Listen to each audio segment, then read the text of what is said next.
Well, apparently I'm streaming live right now. I don't want to be, but I am. I just spent the last 44 minutes of my life trying to figure out why I could not log on to Facebook using the app that I have for this stupid camera.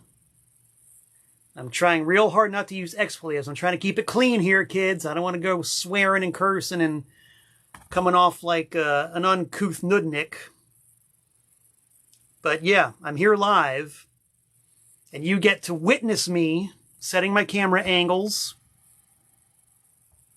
making sure everything's positioned just right. This is all stuff I did 44 minutes ago when I was trying to start the stream, and the wonderful Mevo app would not let me log on. Took a while, but I got it. So now you're staring at my forehead up close and personal while I turn on my giant monitor here so I can see who's tuned in and who's saying what and who's thinking what. I got 9. Everything's positioned just right. This is all stuff I did 40, so I can see who's tuned in and who's saying what. Now it's making noises I don't want it to make. This is great. This is what live Facebook streaming is all about. Can you guys hear Harry the cat over there? He's all wound up, unwound, bent out of shape, just like his hapless human is. Hello, Bob in Brookfield. Good to see you. Whoop, that's a little bit crooked. I ain't joking, kids. I had this whole thing set up and ready to go. I was ready to go at the crack of 7 p.m. tonight. I was very proud of myself. Had everything set up. Had the backdrop set up. Had the camera set up. Had my gallon of Danbury tap at the ready. At 7 o'clock on the money, I press the stream button and I get a connectivity error message. Burns me up, kids, but I'm very proud of myself. I did not smash the camera into a million tiny pieces in a fit of pique. I did not hurl the monitor across the room in a fit of agitation. Didn't do any of that. I didn't take a Dusty Rhodes style bionic elbow and drop it on my phone in a minor fit of ill temper. I didn't do any of that. I did none of the above.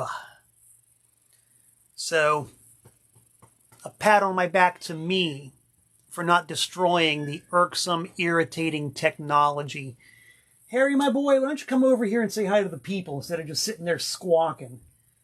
Harry might be a little bit agitated too because he's got a lifestyle change that he did not ask for, but which I've imposed on him. Harry is now an indoor cat. Permanently an indoor cat.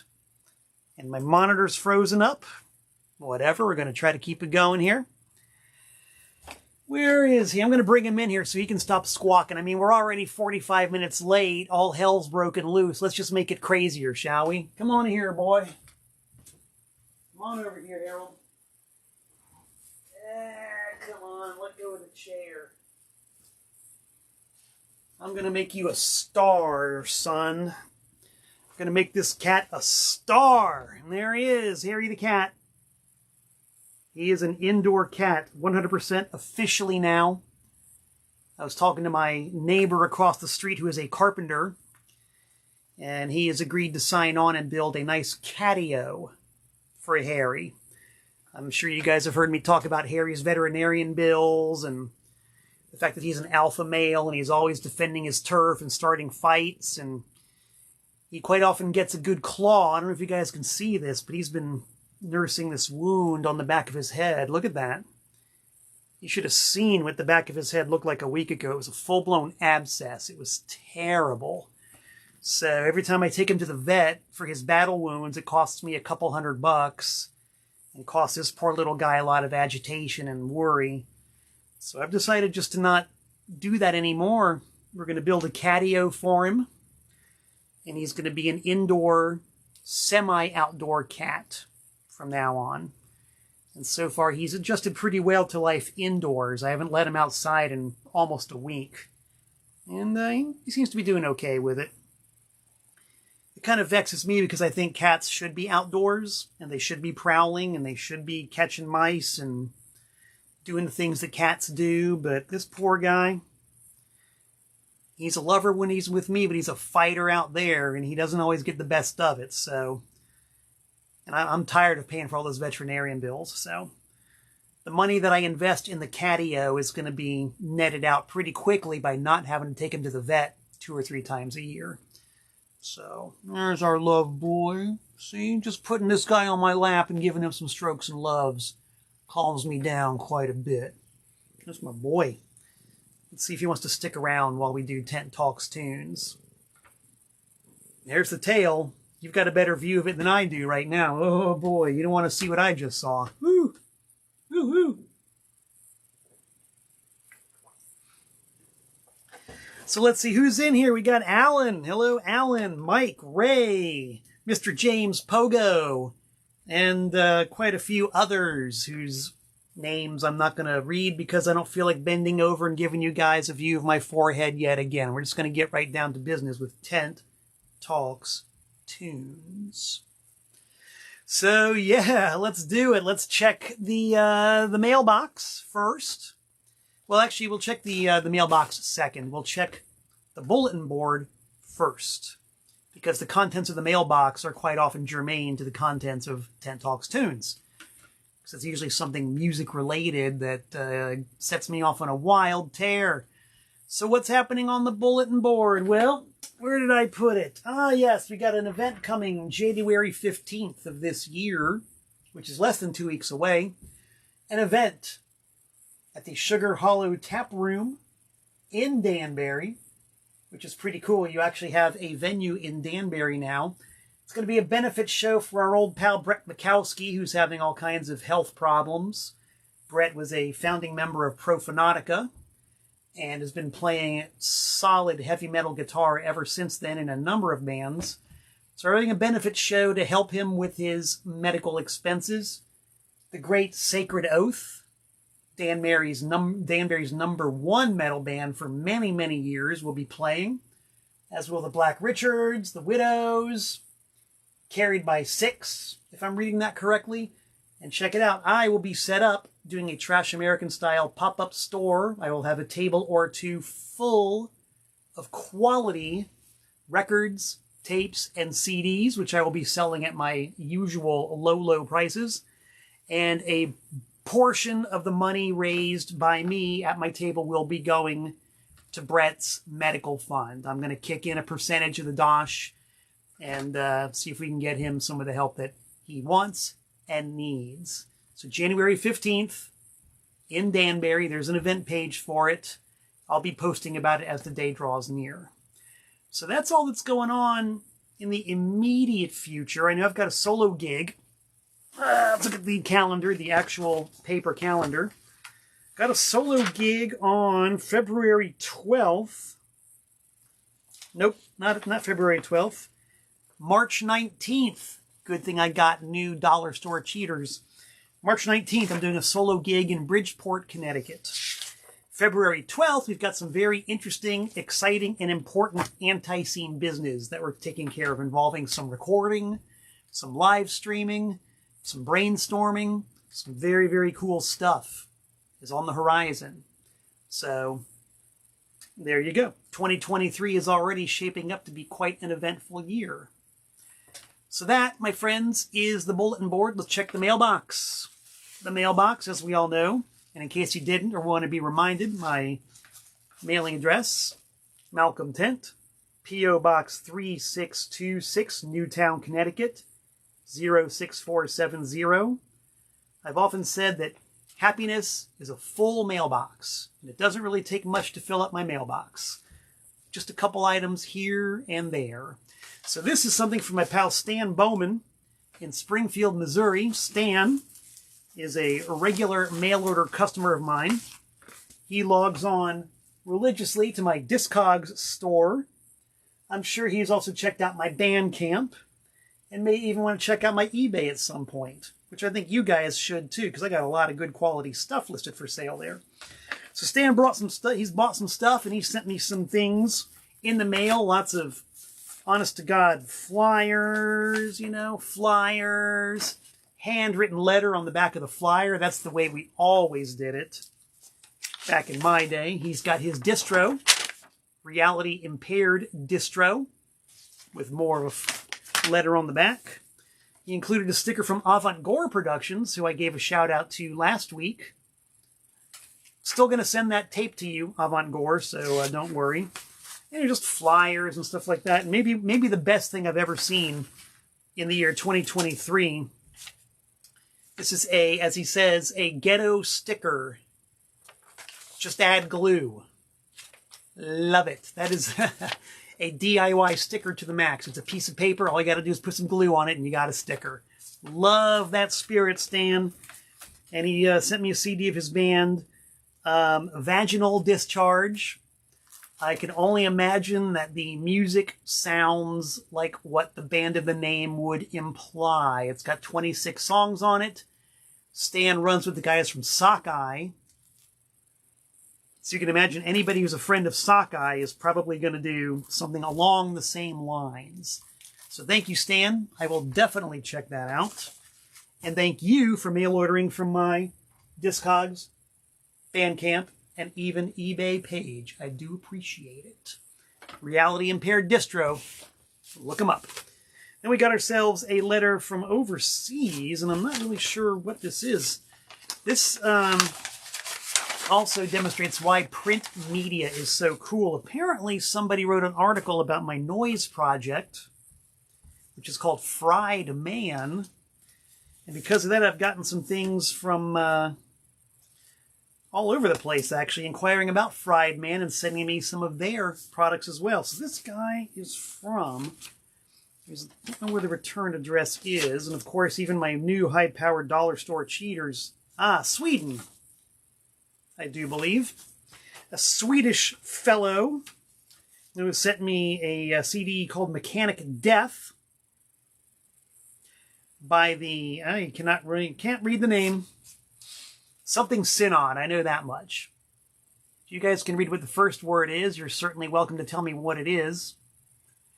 So I know nothing about it, but I'm going to check it out, give it a listen. And of course, also lots and lots of printed goodies and written propaganda and a handwritten note. Love it. Love it. So thank you, Gabriel. Oh, from France. Gabriel from France. Not Sweden. France. Thank you, Gabriel from France. Appreciate it. I will give it a listen. And then we got another one. This is a cold open. This is a totally unknown contents box I got from my old friend and mentor, Leslie Wimmer. Leslie has been on Tent Talks Tunes a few times as a special guest. If you go to my YouTube channel and look up Leslie Wimmer on Tent Talks Tunes, you will see a couple of episodes about the Florida scene of the 1980s, which is where I cut my teeth. That's where I grew up musically and philosophically, where I learned how to run a record store, and my first band in South Florida. And Leslie was a pivotal player in the South Florida scene. And we've been great friends for many, many years. And she just sent me a box in the mail.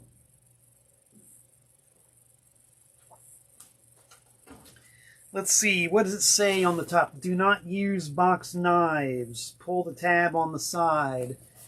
I'm a rebel. I do what I want. I'm using a box knife. Sue me. Let's see what Leslie sent me. I got this in the mail today. Very excited to see what it is. Let's see, we're opening it. Cutting it before your very eyes. It's a heavy box. It's dense packed. It's got some packing material. Let's see. It's got a mysterious bag.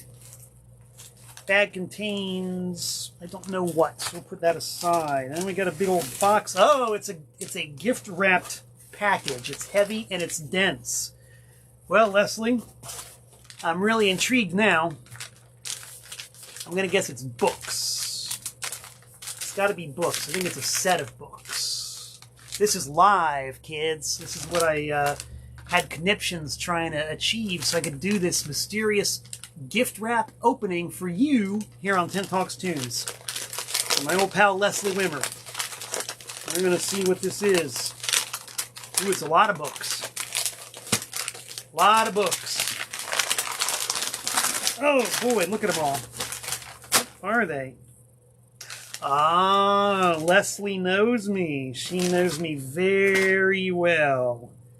Leslie knows me very, very well. And now some of you guys are going to know me very well as well. And this is extremely timely. Very timely. Because, let's put those on the, I'll reveal that in a minute. Because I just came back from a 4-day trip to Maryland, hanging out with my gal, Chrissy. Chrissy lives in North Carolina. I live in Connecticut, so we decided to each journey towards the center, and the center was in Maryland. And we got a nice Airbnb in Hagerstown, Maryland. And it turns out that Hagerstown is merely a 1-hour drive from the Gettysburg battlefield. And I mean, you guys all know about my fiendishness for music, but I am also a fiend for that period of American history. I'm a big, big fan of the history and the mechanics and the repercussions of the war between the states. Civil War, if you want to call it. I think it's a more accurate summation to call it the war between the states. And boy, howdy, we can get into a big discussion on that. We can go as long and deep as you want. I've studied the history of that era and the era before it for almost my entire life. And I'm really, really deeply into it. And so going to the Gettysburg battlefield was quite moving, because it's one thing to read about a pivotal battle like that. You know, I mean, really literally define the course of American history over 3 days in 1863. It's one thing to read about it, but something else entirely to actually go to the ground where the battle took place and to be able to see that the Union lines were there, the Confederate lines were there, and this part of the battle took place over there, and that's where, you know, it's like you can actually see and walk around and experience where these incredible events took place. And so we spent the better part of a day roaming the battlefield, and I think I bored her to death with my synopses of the action at Gettysburg. She was definitely polite and did not seem too bored, but I loved it. I really, really loved it. And so, of course, coming back home, I immediately dug out this book that I got when I was a kid, probably when I was maybe 9 or 10 years old, I guess. I was probably in the 4th or 5th grade. I got this book, and I've had it ever since. I've had this book since childhood. And it's a really good book. It's written for a young reader. But I swear I can crack this thing open and just dig right into it. And they've got like detailed maps of all the battlefields and, you know, histories of the war. And it's got a chapter on civilian life, which I think is an aspect of the Civil War / war between the states that's really overlooked a lot. Really, really great all-encompassing book about the war. And so I just dragged this thing out, looked at the chapter of Gettysburg, knowing that I had just been there on the field, and was very excited to actually understand what I was seeing, maybe for the first time ever. And then I dug out this other book on Gettysburg, which I've had on my bookshelf for many, many years, but never actually cracked open. You guys should see my Civil War bookshelf. You'd be, I don't know, amazed, bored, flummoxed at the sheer number of books I've got about the topic, written from both sides of the perspective. I mean, you really got to know all sides of the story to really understand history. So you can see I'm all wound up about this. And so it's quite fortuitous that good old Leslie would send me a big old stack of the, and I hope I pronounced this right, Columbiad Journal of the War Between the States. Whole bunch of them. And this is the stuff I love. This is deep scholarship. Real deep scholarship. on the war between the states. It actually talked up here. Ooh, this is good. Front cover article on Sherman, William Tecumseh Sherman, who I think might have been the best general of the war. Might have been Sherman, might have been Longstreet. The more I read about each of these guys and some of the other players, the more I don't know. I am going to be heretical. I see, here's a front cover on Meade. Meade was the first guy to actively beat Lee in the field. But his critical error was not following up and destroying the Army of Northern Virginia. I can go on about this all day and all night. So thank you, Leslie, for the big stack of scholarly books about the Civil War / war between the states.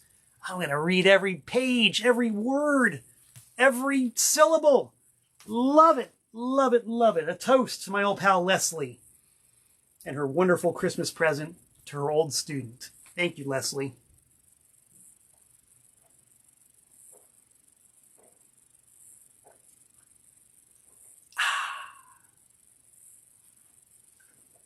That is the basic gist of the mail. Except for one thing I found when I was cleaning out my basement earlier today. My basement actually doesn't need cleaning out. My basement is very organized. It's chock full of stuff, but it's quite organized. And there's this box that I've been hauling around, since 1996. And I've always known what was in the box. I've always known what was inside this box that I've dragged with me for the better part of 27 years. But I never knew quite what to do with it. And quite frankly, for a very long time, I never wanted to do anything with it. But as I was riding my bicycle back from the post office today, it occurred to me that what I should do with it is what I was charged with in the first place. The reason why I've had this box for so many years. So I went home, I got home, put my bike away, and dug into the box. And I actually found some very enlightening materials and found my way forward. The first thing I found was this envelope dated April 24th, 1997, to the old address. Now, any of you folks who ever went to Trash American Style, you guys know the 12 Mill Plain Road address. That's an old address, and it's from this magazine called Ugly American. And as I'm opening the contents of the box, my memory is really, really being jogged. Like I'm totally finally starting to remember what the sequence of events was with this thing.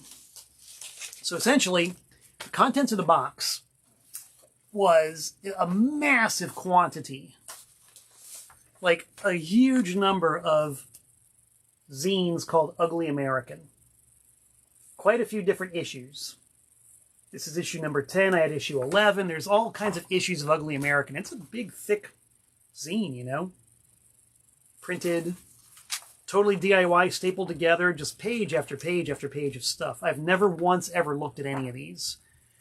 Never read them. I don't know. I'm assuming it's a good zine. I don't know. But lots and lots and lots of Ugly Americans. And a tape, a master tape. The Bunnybrains. UAFBJO T #1. Yes, this is a Bunnybrains cassette, dated 1996. And you guys might wonder, Bunnybrains, what's the deal with that? Well, Bunnybrains was a band that I co-founded with Bobby Bunny, who is my current compatriot in Ultra Bunny. Before there was Ultra Bunny, there was the Bunnybrains. And the Bunnybrains went through a long, sordid, twisted, chaotic Byzantine history. And to make a very long story short, it did not end with me on good terms with them. And that end came about just about the time that this letter was postmarked. And so, like, I remember the tape, I remember the zines, but I could not for the life of me remember why I had them. I think I just put it out of my mind. You know, I just didn't want to think about it, didn't want to deal with those people anymore.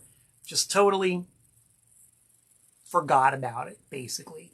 But carried the box with me, you know, when I moved from one place to another. You know, it went from the house to the storage unit to another storage unit to where I live now. And I just stuck it down in the basement and once again forgot about it. So it's been sitting down there for over 9 years, unlooked at, untouched. And before that, it had sat around for like 17 years or whatever, unlooked at, untouched. And okay, I see my good friend Ray has sent me a message. Thank you, Ray. I have to minimize you so I can see who's saying what. Anyway, as I was riding my bike home, I thought, you know, I've had that cassette and I've had those zines forever. Why don't I just release it on TPOS? Why don't I just go ahead and do it? Got to do something with the stuff. TPOS, my label, which I've been running since 1984, up to 251 releases now. Check it out on Discogs. Got a lot of good stuff there. So I was like, okay, why don't I just go ahead and release it? Who's going to care? Probably nobody. So I dug out the box and I found all this paperwork inside of it, including this envelope addressed to me, which had actually the original cassette insert mock-up, all cut and paste. I don't know if you guys can see, but it's scraps of paper glued together. It's not even folded, but the idea was to put this on the put us on a photocopier and photocopy cassette inserts, which, as I dug through the box some more, I found a whole bunch of photocopied inserts. So it slowly started to dawn on me and, you know, just started to remember because, like I said, the parting of ways was not very pleasant with those guys. But I remembered the guitar player, Raymondo, who was living in my house at that time as a tenant, said, take these. We don't want to, you know, we're not going to do anything with it. You release it. And I guess by, you know, I don't know how, the part I honestly don't remember is the guy from Ugly American actually sending me the original cassette artwork and all these photocopied cassette inserts. I swear to God, I don't remember that. But it's here. It was meant to be. And so it's going to happen. And if you guys are Bunnybrains aficionados out there, or you want to hear what kind of insane, chaotic noise rock I was making back in the 80s and 90s, you'll have your chance. So it's going to be a cassette zine package with all these vintage original zines from 1996, 1997. Supposed to come out 26, 27 years ago, but never did.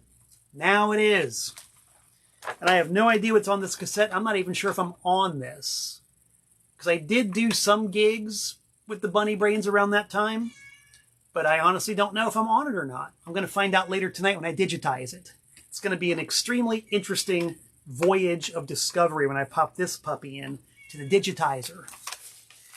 So that was a weird thing. And it's going to happen. This is going to be TPOS number 251. Woo!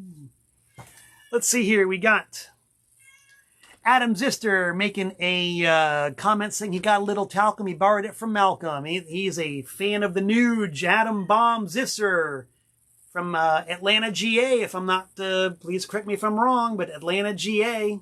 What's up, Adam? Good to hear from you. Even if you are quoting a guy who is not nearly as good looking as I am and not nearly as smart as I am. I'm just putting that out there in case nobody knew that Ted Nugent is neither as good looking as I am nor as smart as I am. Harry apparently agrees. Harry's making his voice heard. I think you guys should make your voices heard too.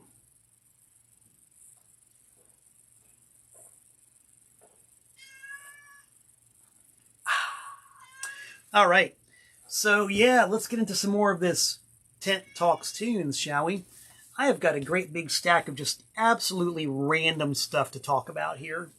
Things that have no rhyme, no reason, no logic whatsoever. How about this? Blue Oyster Cult, Some Enchanted Evening. This is an album that I first saw advertised in the pages of Cream magazine in the year 1978. It very helpfully says 1978 on the back. And I thought it looked kind of interesting, you know. The cover was certainly grim. The title was certainly kind of ironic and tongue-in-cheek. But for whatever reason, I never got into Blue Oyster Cult. It took me a real long time to get into Blue Oyster Cult. And I think it was for the usual reasons. Most of the kids I went to high school with who liked Blue Oyster Cult, I hated. You know what I mean, Harry?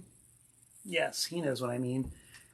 All those dumbass rednecks who loved all that classic rock on 103 She and K102, basically, if they liked it, I hated it. And that's why it took me a very long time to finally cotton to Van Halen, who now I think are utterly brilliant. And it was part of one of the reasons why I never ever bothered checking out Blue Oyster Cult. Even though I knew, really, that Blue Oyster Cult were very intelligent. They had extremely intriguing song titles. Dude, you're raining on my parade, man. You need to be quiet over there, fella. Don't make me bring you in here and be a media star again. No, I think he sees a flying insect of some sort. He's really... Flying insect in January? I don't know. But he's really trying to get at something in there. He's also trying to get outside. That ain't happening. Sorry, guy. Anyway, I could tell that there was something going on with these guys that was not going on with, say, Molly Hatchet or... Hold on a minute. This guy's driving me nuts. This has been one hell of an episode tonight, hasn't it? Dude, come here. Be quiet. Come here, be quiet. I'm trying to talk to the people about Blue Oyster Cult.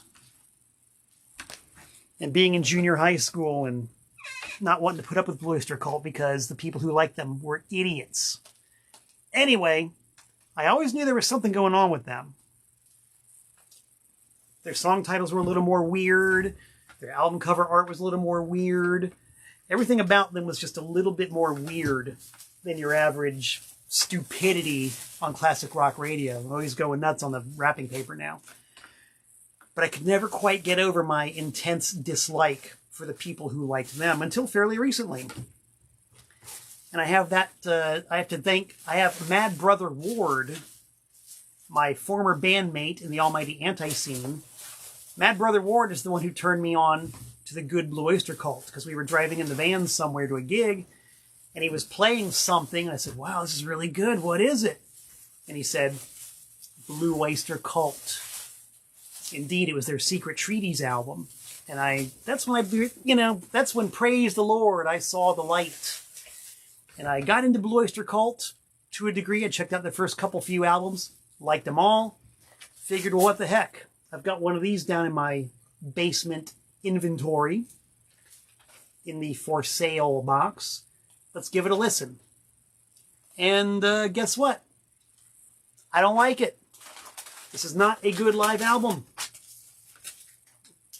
After all those years, it turns out that I was definitely right about this record. It's not very good. It's, you can tell it's one of those albums that's basically recorded live, but has been overdubbed and fixed and sweetened and processed almost beyond recognition. Very clean and clinical sounding.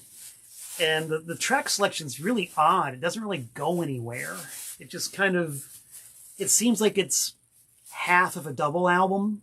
There's no definite beginning, no definite middle, and no definite end. It's just like they got some random tracks and threw them together on a record and said, okay, here's a live album. That'll satisfy one from the contract, which I would not be surprised if it was a contractual obligation sort of album. So after having read about it in 1978, thinking it was intriguing, but not caring enough to listen to it, I listened to it just this morning, and my opinion is P.U. I'm going to go back to the first 3 or so Blue Oyster Cult records, and I'm going to enjoy them. The sound you are hearing is Harry tearing apart that wrapping paper. He's having a good old time. to Harry and his new indoor ways.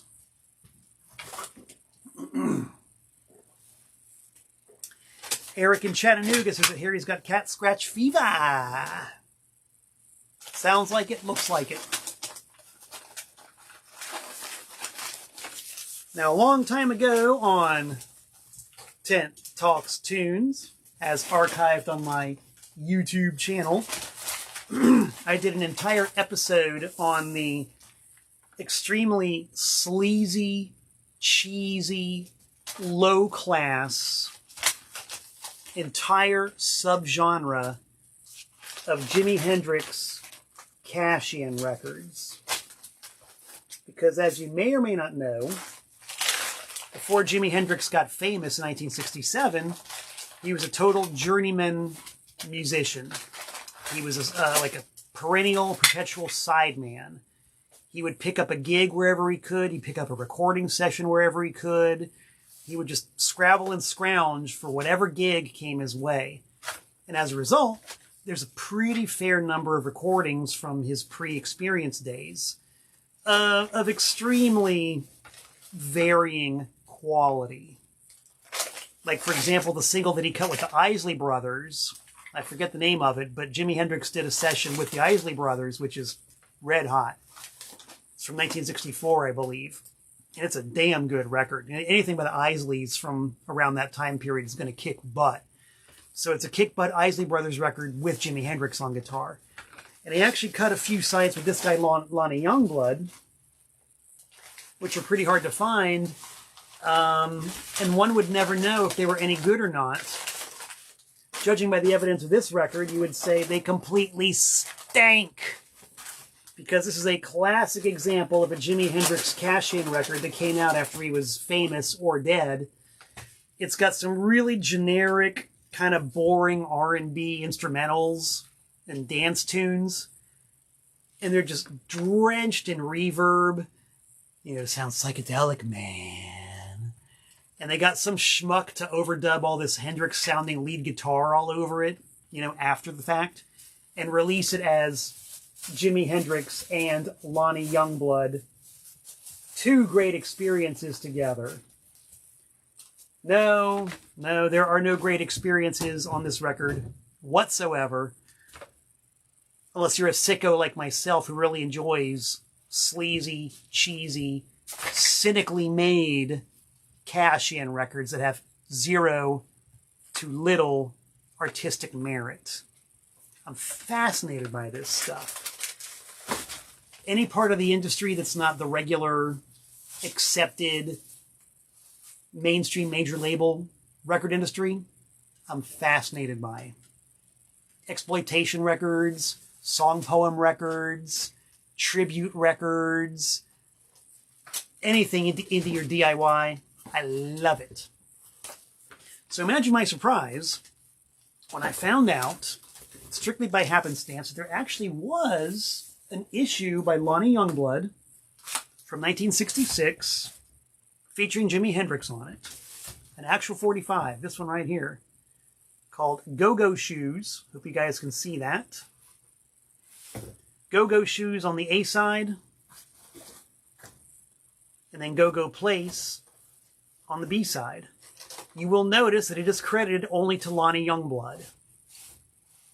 There is no mention whatsoever of Jimi Hendrix anywhere on this label.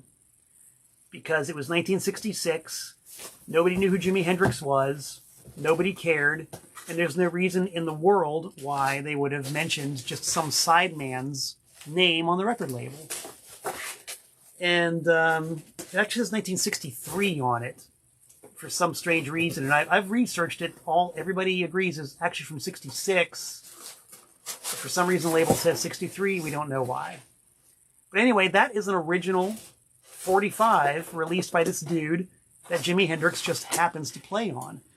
And it's also really interesting because it sounds nothing like this record. There's no reverb on it anywhere, maybe just a little bit, but it's not drenched in reverb, and it doesn't have guitar solos all over every second of the damn song. It's got a great intro at the beginning that you can definitely tell is Jimi. But then after that, he moves back and just plays mostly rhythm. I think he takes a lead break on the B side. And Lonnie Youngblood says, "Listen to that guitar player." He never mentions Jimi Hendrix by name. He just says, "Listen to that guitar player." It's not a bad record. It's actually a really good record, which kind of makes you really appreciate this one even more because this one's so bad. Good stuff. My pal Jenny DeSoto is tuned in from New Jersey. Hello, Jenny. How you doing? Good to hear from you. Yes, indeed, a rare record. And I got it for a pretty good price. I'm excited about that. I will also mention one thing in parting, too. If you notice, the label's got the drill hole in it. You can see the drill hole right there. That designates a cutout. It is my theory that this record was issued in 1966 as a Lonnie Youngblood record. Pretty much went nowhere and was deleted. And then a year later, when Hendrix got big and famous, they all of a sudden said, "Hey, we got a record by that guy on it," and pressed up a boatload of it. Just kind of dumped it on the market, and then when it didn't sell, they remaindered them, drilled a hole in the label, and sold them for 29 cents each at a local dime store. So probably nobody knew or cared that this was even Jimi Hendrix. Fascinating stories from the sleazy underbelly of the record business. The record business. Business I've chosen to be in since 1985. Woo-wee! Cry, cry. What other kind of wacky, random stuff have we got here? Oh my God. I'll tell you. I got so many records here, I don't even know where to begin. Maybe I won't begin anywhere. This is actually one that I was going to talk about a few weeks ago, but ran out of time. Many, many weeks ago on 10 Talks Tunes, I promised that I was going to talk about a political disco record. Boy, Harry's killing it down there.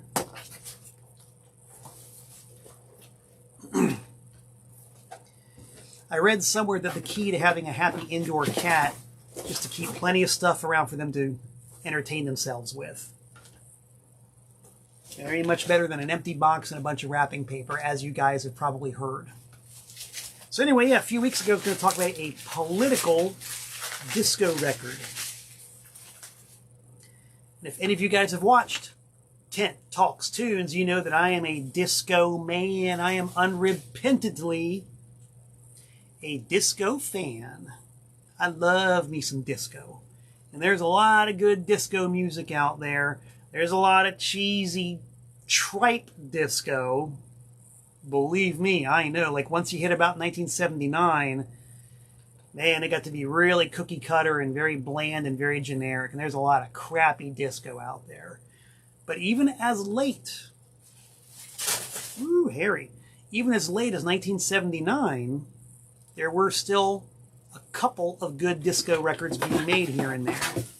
And one of them, as I was leafing through a used record bin at the Danbury Record and CD Expo a bunch of years ago, I found this record. And let's see. David Foster is saying, is cheesy and trite a bad thing? No, when it's done right, it's a good thing. When it's done really cheesy and it's a bunch of tripe, it's good. It's real good. I even like a lot of late period disco. I mean, you could certainly look at the Beach Boys doing a remake of Here Comes the Night as an 11-minute disco song and go, P.U. But it's not that bad. Sure, it's cynical and it's a cash, but it ain't that bad. I think Copacabana by Barry Manilow is a great track. Could probably name a few others. A lot of it's junk, but, let the Beach Boys go disco. Why not? Let Barry Manilow have some of the action. Why not? They're good tracks. So anyway, I was at the Danbury Record and CD Expo, and I was digging through a random stack of records, and I came across a 12-inch single with this title, There But For the Grace of God Go I. And I thought, wait a minute, that certainly cannot be the same song that I saw performed on Saturday Night Live by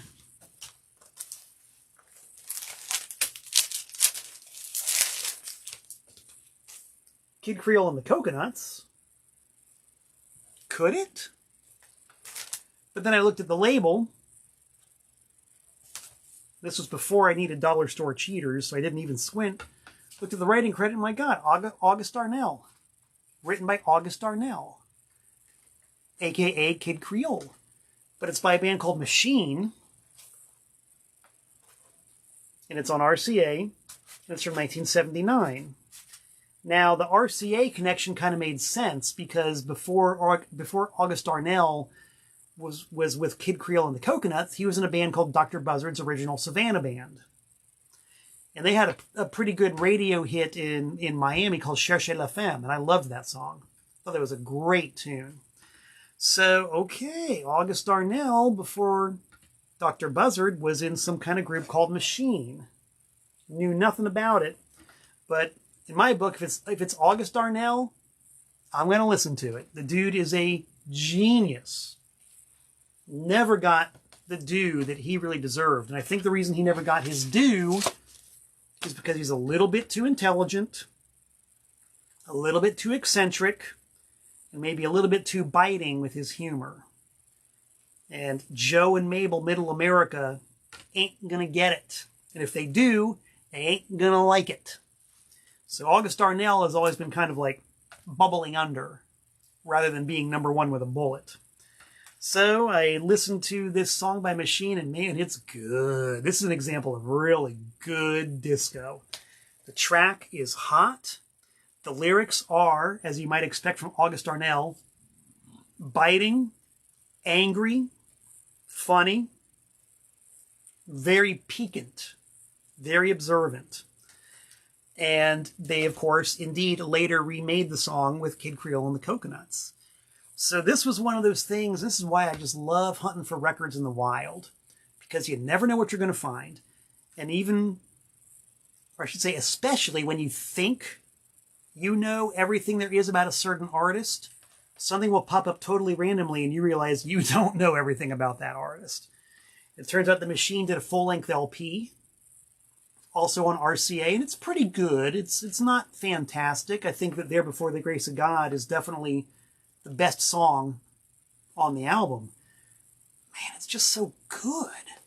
And it's just one of those records that really nobody knows about or cares about, really. So it's, I mean, I found this particular copy, this white label copy, cheap recently. And since I've already got one, I'm willing to let it go. Cheap. If anybody out there wants it, if you want a really great disco listening experience, contact me. I'll be happy to sell you this white label promo of Machine doing There Before the Grace of God Go I. A political, angry, insightful, incisive disco song by Kid Creole before he was Kid Creole. And even if you don't want to buy the record, do yourself a favor and look it up. And look up Kid Creole while you're at it. Kid Creole's got one of these great double A-side singles. Here's actually the 12-inch single version of There Before the Grace of God Go I by Kid Creole. Backed with He's Not Such a Bad Guy After All. Told from the perspective of a woman who loves a man who just ain't no good, but he's hers. Again, lyrics that will slice a loaf of bread. They're so sharp. August Darnell, if you're out there, I salute you. Hey, Harry. We're going to play some Kid Creole later. What do you think of that? You don't care. You don't even know what music is. This guy doesn't even know what music is. He doesn't speak English. But he's my boy. I think I'm just about running out of time here, and I think I've just about run out of records that I distinctly want to talk about. I'm going to wrap up with one last one, that I did post a few weeks ago and ended up not talking about. Another one of them records I just kind of found at random at a really cool record shop in West Virginia. The Dancing Cigarettes. By the way, my pal Brian Swirsky says that Stool Pigeon is a jam. Yes, it is. It really is. The Dancing Cigarettes. Now, this is one of those things, once again, completely synchronistic. Because when I was digging in my fabled basement, which is full of stuff, both for sale and for my own personal enjoyment, I came across a box full of Trouser Press magazines. Boy, I love me some Trouser Press. Trouser Press was the linking magazine between Cream and Maximum Rock and Roll in my musical development. I cut my teeth on Cream. I started to really hone my musical chops with Trouser Press. And then by the time I discovered punk and hardcore, Maximum Rock and Roll was it. But I would buy and devour every single issue of Trouser Press when it came out, every month. I would go down to Open Books and Records, or Yardbird Records, or Yesterday and Today Records. Sometimes even the local newsstand had it. Wherever I could get my issue of Trouser Press, I'd pick it up. And so I was digging through and reading these old issues of Trouser Press. These are all from, gosh, what year? Late 82, early 83. It's actually 3 issues in a row here.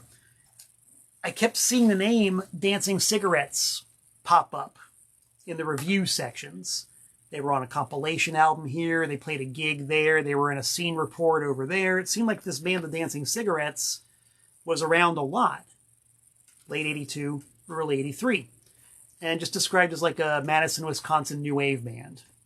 Didn't think too much of it until I was digging through the record shop in West Virginia. Admiral Audio's, do I want to get this right? I want to get this right. Admiral Audio's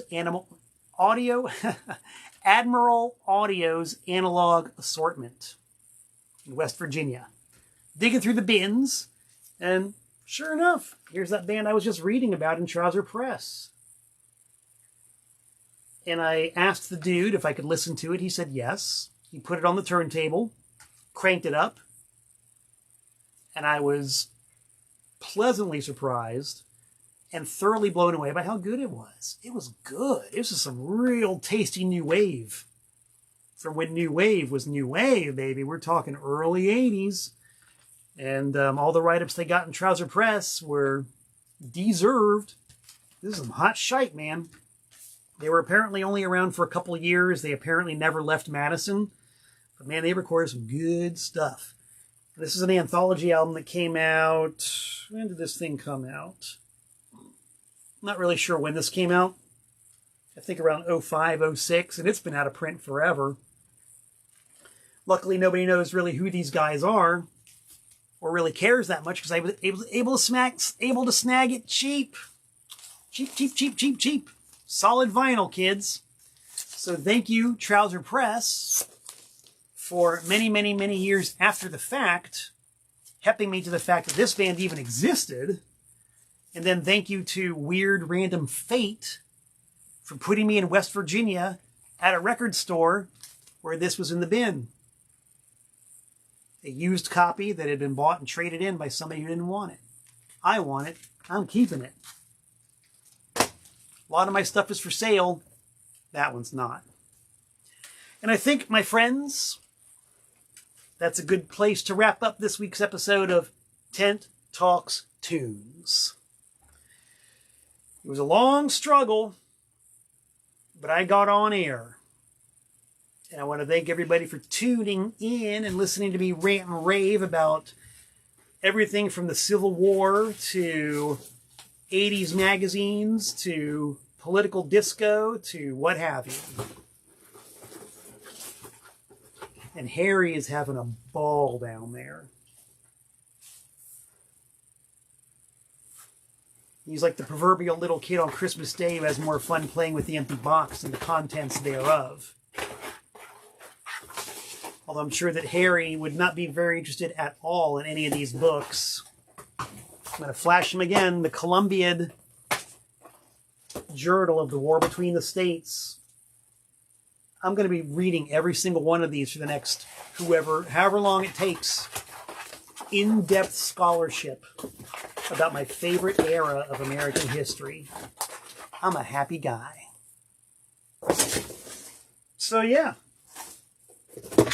Lord willing and the creeks don't rise, I'll be back in about 167 hours' time. Until we meet again, this is Malcolm Tent saying so long from the Nutmeg State.